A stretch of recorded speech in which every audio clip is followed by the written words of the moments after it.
When did your parents' rules backfire so hard it almost cost them their life? My father forbade me from speaking to any man outside our family because he said it would destroy my purity and make me worthless. It started when I turned 13 and suddenly went from his little girl to what he called a salt in training that needed to be controlled. He pulled me out of public school and put me in an all-girls academy where even the janitors and bus drivers had to be female. He monitored every phone call, deleted all my social media, and installed tracking apps to make sure I never went anywhere that might have male employees. When we went grocery shopping, he'd speak for me if the cashier was male, telling them I had a speech impediment rather than admit his real reason. The restrictions got more extreme every year until I basically lived in a bubble. If a delivery driver showed up and happened to be male, I had to hide upstairs. When our neighbor had a heart attack and knocked on our door begging for help, Dad made me stay silent in my room while he called the ambulance because I couldn't be let speak to a dying man. He said one word to one man would lead to another, and eventually I'd be ruined like all the other girls. Dad had already picked out my future husband through his church, a man 20 years older than me who agreed that women should be silent and obedient. The wedding was planned for my 18th birthday. I'd never even been allowed to speak to my future husband because Dad said that could wait until after the ceremony. He'd thrown away my college acceptance letters without telling me, saying education would make me argumentative and unsuitable for marriage. When I found the shredded remains in the trash and confronted him, he slapped me for the first time and said questioning him was practice for questioning God. By 17, I'd never had a conversation with a male teacher, never worked a part-time job, never even ordered my own food at restaurants if the server was male. Dad would proudly tell his friends that I was still pure, like I was some artifact in a museum instead of a human being. I became an expert at navigating the world in silence whenever men were present. At the pharmacy, I'd write my questions on paper and hand them to female employees. During parent-teacher conferences, I'd sit mute while Dad explained to bewildered male teachers why I couldn't respond to their questions. The yearbook committee wanted to interview me about winning the science fair, but when they sent Ryan from the journalism class, Dad slammed the door in his face and filed a complaint with the school about inappropriate contact attempts. Thursday night, Dad was eating dinner and lecturing me about staying vigilant against male manipulation. He was going on about how even male doctors were dangerous, because they'd use medical examinations as an excuse to corrupt young women, when suddenly he stopped mid-sentence and grabbed his throat. His face turned red, then purple as he stood up from the table, knocking his plate onto the floor. He was pointing at his neck and making these horrible gasping sounds, and I realized a piece of chicken was lodged in his windpipe. I tried the Heimlich maneuver like we'd learned in health class, but I wasn't strong enough to dislodge it. Dad fell to his knees, his lips turning blue, his eyes bulging as he desperately tried to breathe. I grabbed my phone and dialed 911, my hands shaking so badly I could barely hit the numbers. The phone rang once, twice, and then a male voice answered with those professional words that meant help was coming, except I wasn't supposed to talk to him. 911, what's your emergency? I stood there holding the phone while my father collapsed onto the kitchen floor, his body convulsing as it ran out of oxygen. The male operator kept repeating his question, asking if anyone was there, saying he could hear sounds of distress and was already sending help if I could just give him an address. Dad's eyes found mine from the floor, and even through his panic I could see him shaking his head no, telling me not to break the rule even though his face was turning gray. Ma'am, if you can't speak, just tap the phone once for yes when I ask questions, the operator said, his voice calm and professional. But I needed to tell him about the choking, about the chicken, about exactly what was happening so they'd bring the right equipment and know what to expect. Dad was making these weak scratching sounds against the tile floor, his movements getting slower, and I had to choose between his life and his most sacred rule. Please, if someone is hurt, you need to talk to me so I can help, the operator said, and I could hear typing in the background as he tried to trace the call. Dad's hand reached toward me one more time before going still, his eyes rolling back, and I opened my mouth to speak, but 17 years of conditioning made my throat close up like I was the one choking. My dad was about to die because of his own rule, and for a moment I wondered if that would really be the worst thing. The words stuck in my throat for another second before I forced them out in a whisper so quiet I wasn't sure he heard. 1247 Maple Street. The operator typed fast and said help was 3 minutes away. Is the person conscious? I looked at Dad's still body and managed to say no. The operator told me to turn him on his back and start pushing on his chest. My hands shook as I rolled Dad over, his body heavy and limp. I put my hands on his chest like we learned in health class and started pushing down hard. Count out loud for me, the operator said. I counted 1, 2, 3, each number feeling wrong coming out of my mouth to a man. Dad's ribs made cracking sounds under my hands. The operator kept talking, telling me to push harder, faster, don't stop. My arms burned, but I kept going, counting to 30 over and over. You're doing great, keep going, help is almost there, he said. I heard sirens getting closer, and the operator told me to unlock the front door. My legs felt weak as I ran to the door, turned the deadbolt, then ran back to Dad. The thought of male paramedics coming in made me want to hide upstairs like always, but Dad's face was gray and his lips were blue. I kept pushing on his chest, my whole body shaking now. The door burst open and 2 people in uniforms rushed in with bags and equipment. One was a woman with brown hair pulled back, the other a man with a beard. I backed against the wall as they dropped beside Dad. The woman started working on him right away while the man asked me what happened. My throat closed up completely. I pointed at my neck and then at Dad, but no words came out. The woman looked up and saw my panic. "I'm Lara. This is my partner," she said, taking over the questions. "Was he eating?" I nodded and pointed at the chicken on the floor. "How long has he been down?" I held up 5 fingers, then 6. Not really sure anymore. Lara grabbed something from her bag and tilted Dad's head back. She put a metal tool in his mouth and used long tweezers to pull out a piece of chicken from his throat. The male paramedic, who Lara called Ruben, started doing CPR with a machine that pumped Dad's chest. They put a mask over his face and squeezed a bag to push air into his lungs. "We got a pulse back, but he's not breathing on his own," Ruben said. Lara looked at me and asked if I wanted to ride in the ambulance. I nodded because what else could I do? They lifted Dad onto a stretcher with tubes and wires everywhere. As we went outside, I saw neighbors standing on their lawns watching. The man from 3 houses down, the one who had the heart attack Dad wouldn't let me help, was there too. He looked at me with this expression I couldn't read. In the ambulance, Ruben sat in back with us and started asking about Dad's medical history and medications. I froze again, my hands gripping the bench. Lara noticed from where she was working on Dad and took over. "Does he take any medicines?" she asked gently. I nodded and held up 3 fingers. "High blood pressure?" I nodded. "Diabetes?" I shook my head. "Heart problems?" I nodded again. She seemed to understand something was wrong beyond just the emergency. She kept her voice soft and gave me space, not pushing when I couldn't answer. The hospital was loud and bright and full of people. They rushed Dad through double doors while a nurse in pink scrubs led me to a waiting area. There were men everywhere. Male doctors in white coats walked past. A male security guard stood by the entrance. Men sat with their families in the plastic chairs. Their voices filled the room and I felt like I was drowning. I found a chair in the corner and pulled my knees up to my chest. About 20 minutes later, a woman in nice clothes walked over to me. She had dark hair and kind eyes. "I'm Kalani Santos. I'm a social worker here at the hospital," she said, sitting down but leaving space between us. "Do you have anyone we can call? Family or friends?" I shook my head because Dad had cut us off from everyone years ago. "Mom's family was too worldly," he said. His own brother asked too many questions. The church people only knew what Dad told them. We were alone by his choice, and now I was alone because of it. Kalani pulled a small notepad from her pocket and handed it to me with a pen. "The doctors need to know about your dad's medications and health history," she said quietly. I wrote down the 3 medicines Dad took every morning for his heart and blood pressure. My hand shook as I added that he had diabetes too, but refused to take insulin because he said God would heal him. She nodded and took the notepad to show the nurses who were waiting by the desk. They rushed off with the information while Kalani came back and sat down again. She didn't ask me anything else right away, which was good because my hands were still shaking. We sat there for what felt like forever, watching people come and go through the emergency room doors. A man in a white coat finally walked over to us after about 3 hours. Kalani stood up and moved closer to me like she knew I'd need her there. The doctor started explaining that Dad had been without oxygen for too long before the paramedics got his heart beating again. He used words like hypoxic brain injury and said they'd moved Dad to the ICU, but he wasn't breathing on his own yet. The machines were keeping him alive while they waited to see how much damage had been done to his brain. I felt something weird in my chest, like relief mixed with guilt, because maybe Dad would never wake up to control me again. Kalani thanked the doctor and he walked away to deal with other patients. She sat back down and asked me gentle questions about home, like did I have other family or somewhere safe to stay. I shook my head because Dad had cut everyone off years ago when they questioned his rules. "Do you feel safe going home alone tonight?" she asked, and something about the way she said it made me start crying. I didn't know how to exist without Dad telling me what to do every second of every day. She rubbed my back while I cried and said she'd arrange for me to stay in one of the hospital's family rooms overnight. "We can talk more tomorrow about what happens next," she said, and helped me stand up. She walked me to a small room with a bed and bathroom down the hall from the ICU. Before she left, she turned and said it was really brave of me to call 911 and speak to save my dad's life. The door closed and I was alone with my thoughts for the first time in years without Dad monitoring me. I couldn't sleep that night thinking about how his own rule almost killed him. 17 years of training had almost let him die on our kitchen floor. Around 2 in the morning, the male doctor knocked and came in to check on me. He asked if I needed anything, and the words stuck in my throat for a moment. Then I managed to whisper, "Thank you," and it felt like the biggest thing I'd ever done. He smiled and said to call if I needed help, then left me alone again. The next morning, Kalani came back, but she wasn't alone this time. A woman in a dark suit followed her into the room carrying a folder and badge. "This is Detective Adelina Velez," Kalani said as they both sat down.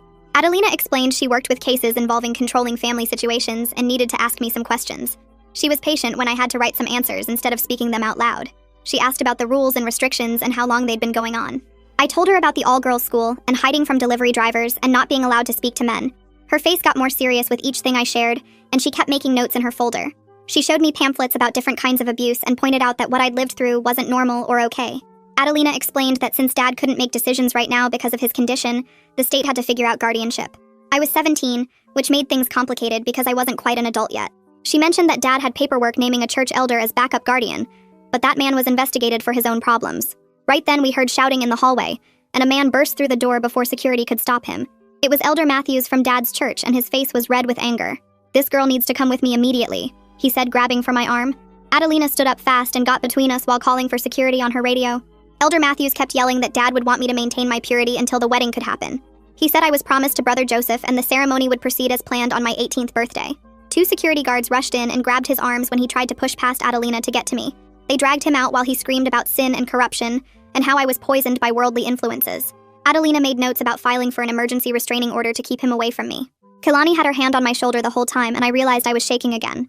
After things calmed down, Kalani said she knew someone who could help me with somewhere safe to stay. She called a woman named Sydney McGee, who ran a shelter for women leaving controlling situations like mine. Sydney arrived within an hour and sat down to explain how the shelter worked. They had counselors who understood religious trauma and conditioning and could help me learn to function in the normal world. She said I could stay there while the legal stuff got sorted out, and they'd help me figure out next steps. Adelina said she needed to go with me to the house to get clothes and important documents. We drove there in her unmarked police car, and the house felt different without Dad in it. She helped me pack a bag while looking through Dad's office for paperwork about me. That's when we found the filing cabinet with all his plans for my future. There were contracts with Brother Joseph about the marriage, including a bride price Dad had already accepted. We found letters from colleges accepting me with scholarship offers that Dad had declined without telling me. One school had offered me $50,000 for my science fair work and perfect grades. Adelina took pictures of everything for evidence and packed the important documents in a box. She said this would help prove Dad had been controlling and abusing me even if he didn't see it that way. We left the house and I didn't look back because I knew I might never live there again. Sydney's shelter was an old house painted yellow with a big porch and normal-looking yard that made it seem like any other home on the street. She met us at the door and showed me to a small room with a single bed and a dresser where I could put my things, while Adelina carried in the box of documents from Dad's office. Sydney walked me through the common areas and introduced me to 3 women sitting at the kitchen table, who all looked up when we entered. Maria was maybe 40 with tired eyes and told me she'd been there 2 months after leaving her husband, who wouldn't let her work or have her own bank account. Janet was older and had burn scars on her arms from when her boyfriend threw hot oil at her for talking to the mailman. The youngest was Beth, who was 23, and had run from a religious group that wanted to marry her to their leader, who already had 6 wives. They all nodded when Sydney explained my situation, and Beth reached over to squeeze my hand because she understood the church stuff better than the others. Sydney showed me the schedule for meals and chores and group sessions where we could talk about our experiences if we wanted to. The shelter had cameras everywhere and panic buttons in each room, and a security system that would alert the police if anyone tried to break in.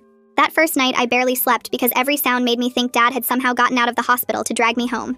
The next morning, the hospital called Sydney's office phone since I didn't have my own number yet, and she brought me into her office to take the call on speaker. The doctor explained that Dad was stable but still unconscious, and they needed someone to make decisions about putting in a feeding tube and other medical stuff. Since I was only 17 and Dad hadn't legally named anyone else to make choices for him, the state would have to appoint a guardian for his medical care. The doctor said this process could take a few days, and meanwhile they would keep him stable with basic care. I asked if he might wake up, and the doctor said brain scans showed activity, but they couldn't predict when or if he'd regain consciousness. After the call, Sydney helped me understand that this meant I wouldn't have to make those hard choices about Dad's care, which a relief. 3 days later, my school counselor showed up at the shelter with a cardboard box full of my homework and textbooks. Mrs. Yoon had heard about everything from the police who'd contacted the school as part of their investigation.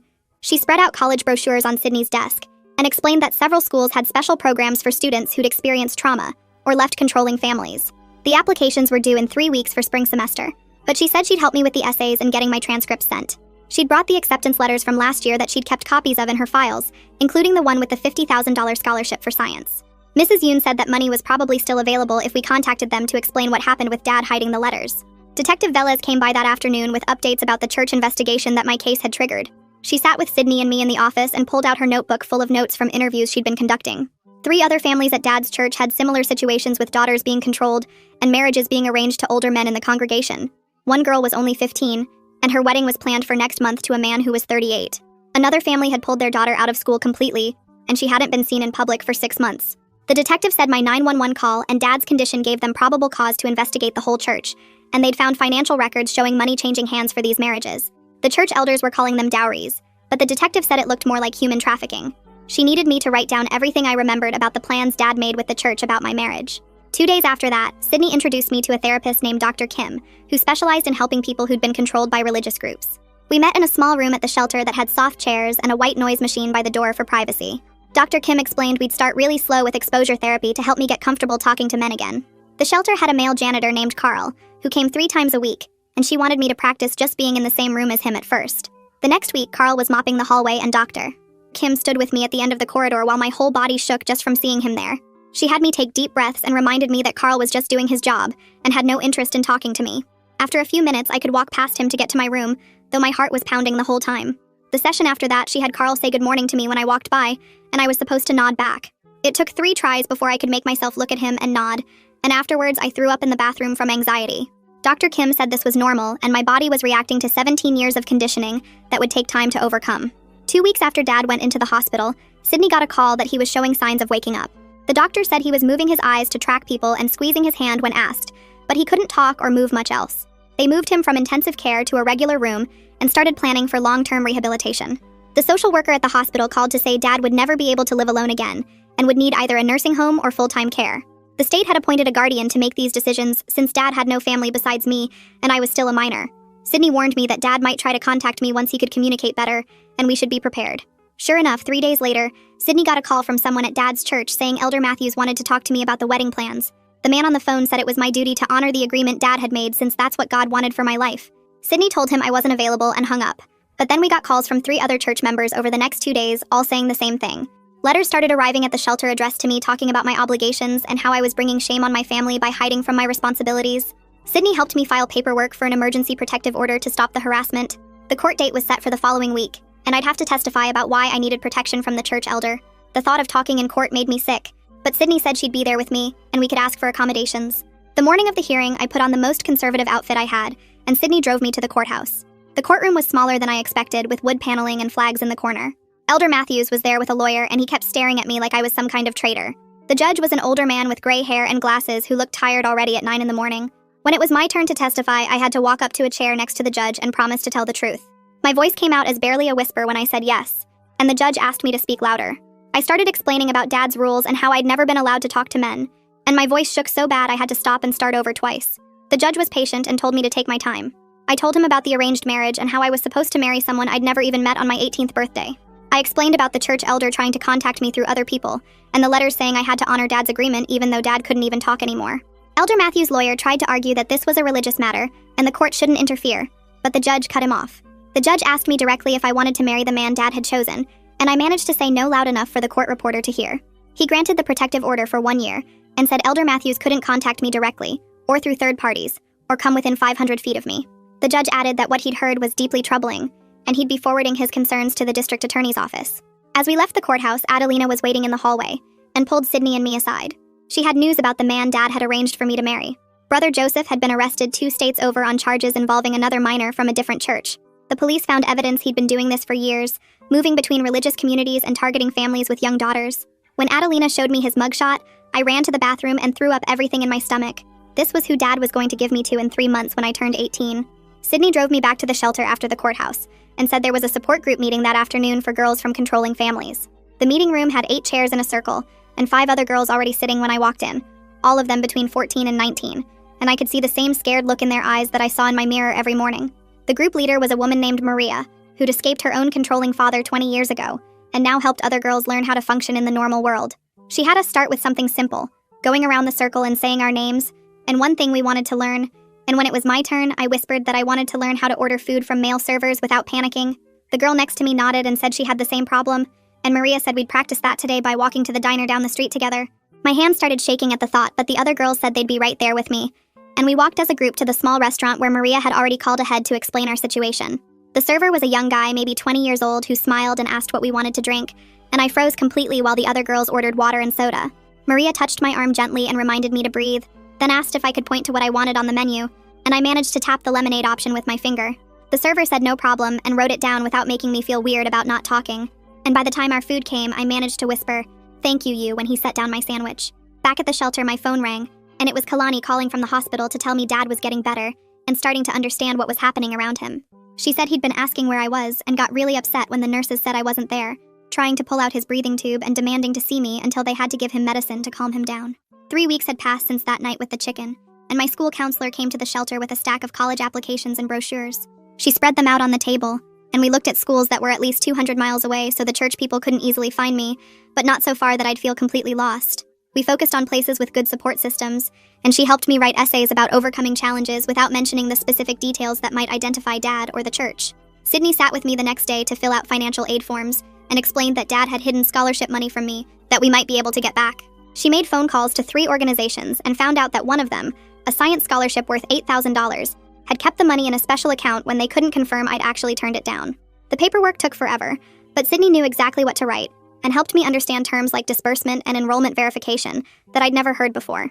My therapist started working with me on phone calls because I needed to be able to talk to men for college and jobs and just basic life stuff. We started really small with me calling the pizza place down the street to ask what time they closed, and even though the call lasted maybe 10 seconds, my voice shook the whole time and I had to sit down after because my legs felt weak. Each day we did another call. The library hours, the pharmacy, the hardware store, and slowly my voice got steadier, even though my heart still raced every time a man answered.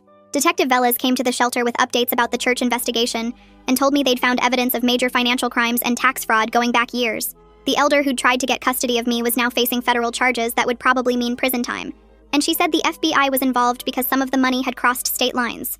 4 weeks after Dad's emergency, Kalani called to say he was awake enough to have visitors if I wanted to see him, and I decided to go with her for support. The hospital room smelled like disinfectant, and Dad looked smaller somehow in the bed with all the machines around him, his face thin and his hair messy in a way he never would have allowed before. When he saw me, his eyes got wide and he tried to talk, but the words came out slurred and hard to understand, something about purity and corruption and how I needed to come home right away. I stood at the foot of his bed and told him clearly that I'd talk to men to save his life, that I'd keep talking to whoever I needed to talk to, and that I wasn't coming home. He started thrashing in the bed and making these angry sounds, trying to sit up even though he could barely move, and the machine started beeping as his heart rate shot up. The nurses rushed in, and one of them asked us to leave while they gave him medication, and the doctor told us later that visits should be limited because Dad's agitation was bad for his recovery. Part of me felt guilty, but my therapist reminded me in our next session that Dad's reactions were his choice and his responsibility, not mine, and I didn't have to manage his emotions anymore. A month after everything started, I got my first job at a bookstore owned by a woman named Jenny, who knew my situation from Sydney and wanted to help. The store was small and cozy with books stacked everywhere, and even though most of the employees were women, male customers came in all the time looking for recommendations or asking about orders. Jenny started me on inventory in the back room, but gradually had me help at the register, standing next to me the first few times I had to ring up a male customer. My hands shook so bad I could barely work the cash register when a man asked me where the history section was, but I managed to point him in the right direction, and Jenny squeezed my shoulder and said I did great. 2 months after Dad's crisis, I got acceptance letters from 2 colleges for spring semester, both with financial aid packages that would cover most of my costs. One school had a special program for students escaping controlling families with extra counseling and advisors who understood trauma. Plus, they'd let me have a single room instead of a roommate if I needed it for feeling safe. The church rumors started spreading fast through our old neighborhood, with people calling me possessed and corrupted. But something unexpected happened when 3 different mothers contacted Sydney asking for help getting their own daughters out. I sat in Sydney's office while she took these calls, watching her write down addresses and ages, realizing my situation was helping other girls escape the same trap. Sydney drove me to the DMV the next week since Dad never let me learn to drive, saying I didn't need to go anywhere without him controlling the destination. The male driving instructor was patient when I explained why I couldn't look him in the eye at first, and he kept his voice calm while teaching me to parallel park. My hands shook on the steering wheel every time he gave directions, but after 4 lessons I managed to pass the test and get my license. The hospital called to say they were moving Dad to a specialized brain injury facility 40 miles away since he needed long-term rehabilitation. The state appointed a neutral guardian to make his medical decisions because I was still 17, and he had no other appropriate family members. I started volunteering at the shelter 3 nights a week, sitting with new arrivals who couldn't stop crying or who jumped every time a door slammed. Teaching them the breathing exercises my therapist taught me helped reinforce my own progress, and showing them how to write out their thoughts when speaking was too hard made me realize how far I'd come. The therapist arranged practice job interviews with male volunteers from a local community center, setting up mock scenarios where I had to answer questions about my skills and experience. My voice still caught sometimes when they asked about my work history, but I pushed through the fear and managed to complete 3 full practice interviews. Detective Velez visited the shelter with news that made everyone stop what they were doing to listen. The investigation had revealed such extensive abuse patterns that the state was shutting down Dad's church completely, and the man Dad chose as my future husband had fled to another state, but was now on a federal watch list. 6 weeks after Dad choked on that piece of chicken, I packed my few belongings and moved from the shelter to a transitional housing program for young adults escaping bad situations. The apartment was tiny with peeling paint and noisy pipes, but it had locks I controlled and no tracking apps monitoring my every movement. The college sent my roommate assignment in a thick envelope full of orientation materials, and her name was Sarah, another girl escaping a controlling family who understood why I cried when I saw the class schedule with male professors' names. We texted constantly before move-in day, sharing our fears about living away from our family's control and building a friendship based on understanding what the other had survived. I went to the courthouse and legally changed my phone number and email address, filling out paperwork that would cut off the last ways Dad's church friends could reach me with their messages about returning to righteousness. The freedom of choosing who could contact me felt like taking off chains I'd worn so long I'd forgotten they were there. At the bookstore, a man came in looking for a birthday present for his 12-year-old daughter who loved fantasy novels. Jenny stood nearby while I showed him our young adult section, and my voice stayed steady as I recommended 3 different series about brave girls finding their own paths. He thanked me and bought all 3 books I suggested, and Jenny squeezed my shoulder after he left, proud that I'd managed a completely normal customer interaction. Each day got a little easier. Each conversation with a male stranger felt less like drowning, and I started to believe I might actually make it through college and build the life Dad tried to steal from me. The hospital called 3 days later with an update that changed everything. Dad could talk again, but the words came out slow and mixed up, and the doctor explained he'd never walk without help or live alone again. The left side of his body barely worked, and he needed someone to help him eat and get dressed and do everything he used to control in my life. When I visited him that week, he tried to lecture me about staying pure, but kept forgetting words and getting confused about where he was. The nurse had to remind him 3 times that I was his daughter, not his sister, and he kept asking why the male orderly was allowed in his room. 2 months after he choked on that chicken, I boarded a plane by myself for the first time to visit the college campus. The male TSA agent asked me to remove my shoes, and I did it without freezing up. Then the taxi driver from the airport talked about his daughter going to the same school. Walking around campus felt like stepping into a different world, where nobody knew about Dad's rules or the wedding he'd planned for my birthday. The dorm rooms were small, but they had locks I'd control, and the library stayed open all night for students who wanted to study. A week later, an envelope arrived at the shelter from the scholarship organization that had kept my money when Dad never responded to their letters. They wanted me to speak at their annual dinner about educational barriers and how they could identify other girls whose parents might be hiding opportunities. I wrote back saying yes, because maybe my story could help them save someone else before it was too late. My 18th birthday came on a Tuesday at the transitional housing. No white dress or church ceremony, or man 20 years older waiting at an altar. Sydney brought a chocolate cake from the grocery store, and the other residents sang happy birthday in the common room. All of us survivors of different kinds of control. We stayed up late talking about our plans, mine for college and theirs for jobs or trade schools, or just learning to exist without someone watching every move. The therapist scheduled my last session before college for that Friday, saying we'd covered 2 years of work and 2 months of intensive meetings. She taught me how to spot controlling behavior in new people, and gave me worksheets about maintaining boundaries and recognizing red flags in relationships.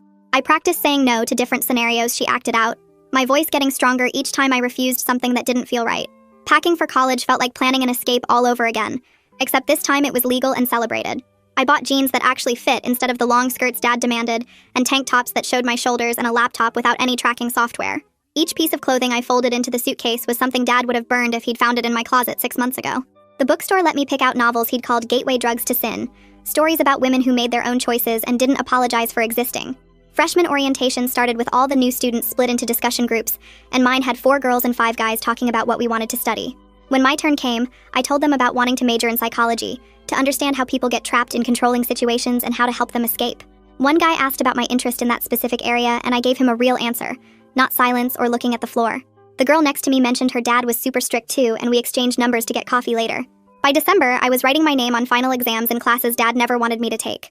My roommate and I had decorated our dorm room with posters of female scientists and writers, and I worked 20 hours a week at the campus bookstore, where half my coworkers were guys. The engineering student from my calculus study group asked me to see a movie, and I said yes, then actually showed up and sat next to him and shared popcorn like a normal person. He walked me back to my dorm and asked if we could study together again. And when I agreed, he smiled and said he'd text me tomorrow. My grades came back all A's, and I called Sydney to tell her, crying happy tears because 6 months ago I couldn't even speak to save Dad's life, and now I was building something completely my own. Well, that's gonna do it for now. Thanks for just being here and exploring all these curious details with me. Always enjoy sharing this time with you. Subscribe for more content like this.